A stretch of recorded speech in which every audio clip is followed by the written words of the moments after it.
গত পরশু দেখলাম দুয়েক লোক নিয়ে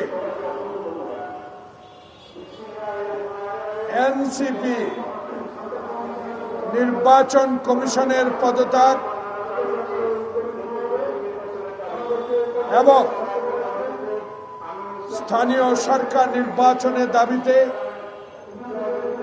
বিক্ষোভ সমাবেশ করেছে।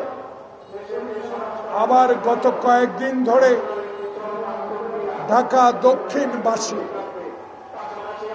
তাদের প্রিয় নেতা ইশরাককে আদালতের রায় অনুসারে শপথ বাক্য পাঠ করার জন্য দক্ষিণ ডিসিসি ভবনের সামনে অবস্থান নিয়েছে। গতকাল আমি বিস্মিত হয়েছি। আপনি নাকি আমি পত্রিকায় দেখেছি, কতটুকু সত্য আমি জানি না। আপনার এনসিসি নেতাকে বলেছেন আমার পদত্যাগ করা ছাড়া কোনো উপায় নাই। কতটুকু সত্য আমি জানি না। আমি ইউটিউব, পত্রিকা, টেলিভিশন, আমার মনটা বড় খারাপ হয়েছে। এই জন্য আপনাকে কি জন্য বসিয়েছিলাম, আপনাকে কেন বসিয়েছিলাম? 9 মাস আপনি কি সেই পথে এগোতে পেরেছেন?